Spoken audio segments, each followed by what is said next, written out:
Assalamualaikum warahmatullahi wabarakatuh. Alhamdulillah ketemu lagi dengan saya Denny Kalasania.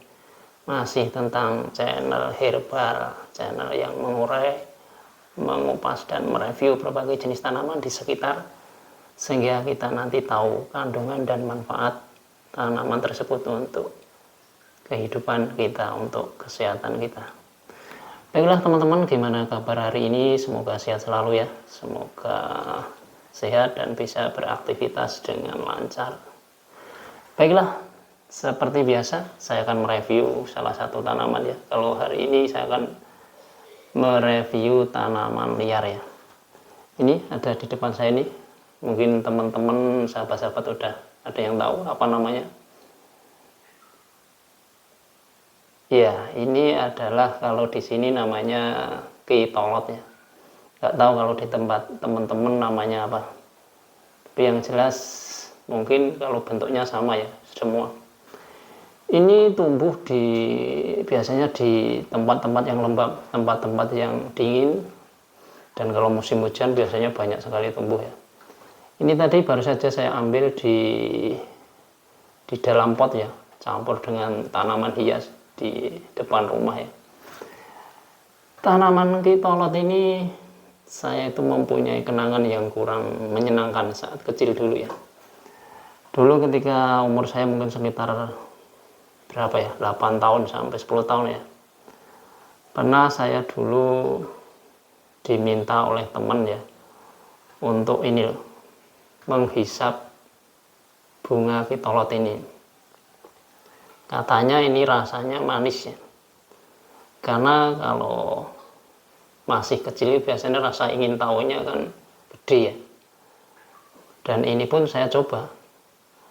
Dan akhirnya saya ambil, kemudian saya sedot. Dan ternyata apa ya? Ketika saya sedot itu ternyata tenggorokan di sini langsung kering ya. Seperti ada racun atau apa itu. Ini langsung saya ambil air minum, kalau enggak kita kasih minum mungkin bahaya ya. Dan ternyata setelah beberapa tahun saya amati, saya lihat itu ternyata ini itu ada kandungan zat racun yang dalam dosis kecil ya. Ternyata ini ada kandungan dosis kecil racun yang ada di tanaman ini. Jadi getah di tanaman kitolot ini aslinya ada racunnya ya, tapi dosisnya kecil. Baiklah, saya akan mulai mereview ya tanaman kitolot ini. Teman-teman bisa cek ini sambil mengingat-ingat masa kecil dulu ya, pasti telah tahu apa ini. Yang pertama, kandungan kitolot ini ya, seperti biasa kandungan tanaman-tanaman herbal itu biasanya ada alkaloid ya. Alkaloid ini suatu kelas senyawa aktif ya yang ada di tanaman. Dalam alkaloid sendiri di sini ada 3 ya, mengandung satu, ada flavonoid di sini ada, kemudian ada saponin dan ada tanin. Dalam keempat zat kimia tersebut ini banyak terkandung apa ya, zat-zat yang bisa menjadi antibakteri ya. Khususnya kayak alkaloid itu menghambat pertumbuhan bakteri. Kemudian kalau flavonoid itu kan selain antibakteri juga antioksidan. Kemudian kalau tanin, saponin itu kan juga ada antibakterinya ya. Dari beberapa kandungan zat-zat kimia di atas, kita kemudian menuju ke manfaat atau kegunaannya. Yang pertama, kitolot ini bisa berguna untuk penyakit mata ya, untuk pengobatan penyakit mata. Baik itu yang ringan seperti iritasi, nyeri mata, perih karena debu atau apa, dan juga bisa untuk terapi katarak ya. Kalau untuk terapi iritasi yang atau penyakit mata yang ringan itu caranya mudah banget. Tinggal ini aja. Ini bunganya ini kita ambil sampai tangkainya ya.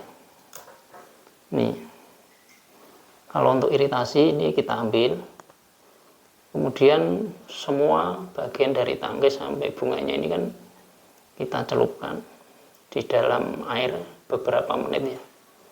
Beberapa menit kita masukkan, rendam. Setelah ya paling 3 menit atau apa, kemudian kita ambil ininya ya, ininya kita ambil, kita buang. Kemudian ini kan diteteskan ke mata kita 2-3 tetes. Ini biasanya diteteskan 2 kali sehari ya. Ini pertama rasanya perih ya, di mata itu perih, tapi nggak lama, sebentar aja. Sebentar perih, kemudian ya biasa seperti biasa. Ini untuk khasiat untuk iritasi yang ringan untuk mata ya. Kemudian kalau untuk katarak, kan ini kita ambil daunnya aja, kita ambil daunnya 2-3 lembar ya. Ini kemudian kita peras, ini kita peras, airnya kemudian kita ambil ya, kemudian kita campur dengan 5 sendok air bersih. Kemudian setelah kita campur air perasan tersebut, kita basuhkan ke mata kita yang terkena katarak tersebut. Ini biasa, sehari bisa 2 kali sehari ya. Tapi jangan sampai lama. Ini karena bukan untuk terapi lama ya, cuman untuk pengobatan yang jangka pendek. Kemudian setelah mata ini juga bisa untuk asma ataupun radang tenggorokan, dan juga bisa untuk bronkitis. Caranya juga mudah sekali. Ini tinggal kita ambil 2-3 lembarnya ininya, kita cuci bersih, kita rebus ya. Kita rebus biasanya 5 gelas. Kita rebus sampai nanti tinggal 1 gelas. Setelah 1 gelas kan kita dinginkan, kemudian kita minum dalam 2 kali sehari. Jadi ini untuk membantu yang ada peradangan tenggorokan ya. Kalau radang tenggorokan kan sini serik, kemudian ada panas atau apa, kayak dahak itu nggak mau keluar. Ini nanti solusinya bisa pakai kitolat ini.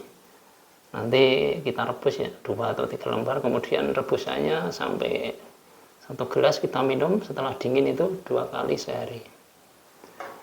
Kemudian ini bisa juga sebagai antibiotik ya. Biasanya kalau anak-anak itu biasanya kalau main lari-lari, naik sepeda apa itu kan jatuh memar, kemudian ada luka lecet kecilnya. Itu bisa memakai daunnya ini. Jadi caranya mudah sekali. Kita tetap ambil aja 1 lembar, 2 lembar, kemudian kita tumbuk sampai halus. Ini ditumbuk sampai halus ya, sampai halus. Kemudian kita balurkan atau kita tempelkan ke luka yang ada. Tentunya lukanya dibersihkan dulu. Takutnya nanti ada infeksi malah nggak jadi sembuh. Tapi ini diingat, ini tidak bisa untuk luka yang besar ya, luka yang dalam. Takutnya kalau ini nanti luka dalam, ada daun yang ketinggal di dalam, nanti malah akan menjadi antibakteri sendiri, malah akan membuat bakteri-bakteri jahat itu malah tumbuh lagi. Jadi ini hanya untuk khusus untuk luka-luka lecet ringan ya, bukan untuk luka-luka yang dalam itu. Kemudian ini juga bisa untuk obat sakit gigi ya. Sakit gigi itu rasanya ya, orang bilang sakit gigi itu sakit yang ringan, tapi rasanya itu bisa melebihi sakit yang lain ya. Nyerinya itu kadang malah kita nggak bisa tidur kalau malam itu. Salah satu caranya untuk pengobatan untuk nyeri-nyeri gigi ya, ini gampang juga. Ini daunnya ini kita tumbuk juga. Kita ambil dua atau tiga, kita tumbuk sampai halus ya. Setelah halus, kita masukkan ke lubang gigi yang berlubang tadi. Kita masukkan, tapi jangan sampai tertelan ya. Jadi kita masukkan ke lubang gigi. Jadi ini fungsinya hanya untuk penghilang rasa sakit ya, penghilang rasa nyeri yang ada di gigi, bukan untuk mengobati. Biasanya ini hanya untuk sementara ya. Kadang kalau kita pas mendadak sakit, pas nggak ada obat, pas malam, mungkin ada tanaman ini ya, ini mungkin bisa yang digunakan.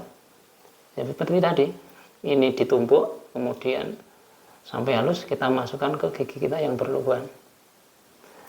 Kemudian ada lagi ini yang untuk kanker ya, untuk terapi kanker.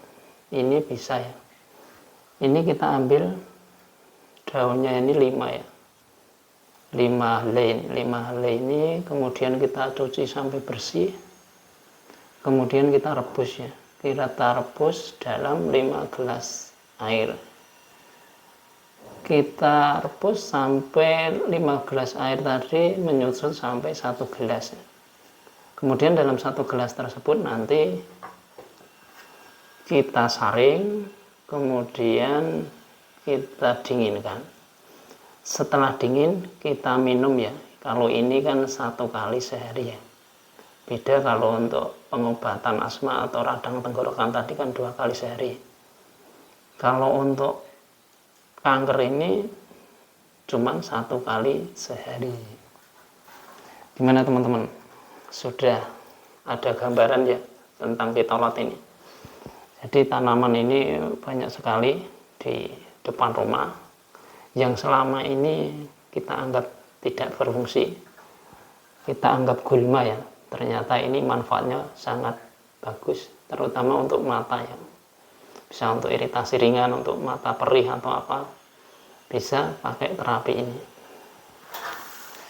Demikian tadi teman-teman review saya kali ini tentang tanaman pitolot ya. Semoga bisa bermanfaat dan semoga nantinya kita bisa mencoba ya berbagai tanaman herbal untuk pengobatan kita. Jadi sekali-sekali kita pakai tanaman herbal ya, tidak melulu kita pakai obat-obat sintetis, obat kimia. Mari kita mulai pelan-pelan mengubah pola kesehatan, mengubah pola pengobatan kita ke herbal ya. Meskipun ini lama, tapi kerja dari herbal itu kan menyembuhkan secara menyeluruh ya. Jadi memang agak lama dan harus sabar. Baiklah, demikian tadi review saya dari Pitolot ini. Semoga bisa bermanfaat.